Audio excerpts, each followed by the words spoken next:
เหนื่อยแล้ววิ่งเหนื่อยแล้ววันนี้วิ่งดินห้อยเลยเหรอวิ่งดินห้อยเลยต้องมองรถแล้วต้องมองรถแล้วไม่ต้องมองรถแล้ว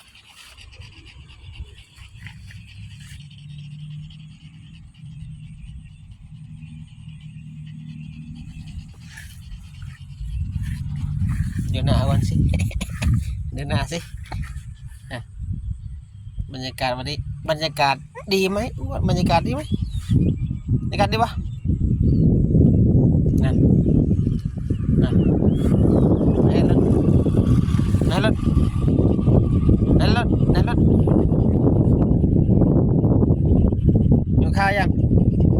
เห็นแล้วกินไก่เหรอกินไก่ย่างเนาะกินไก่ย่างเนาะ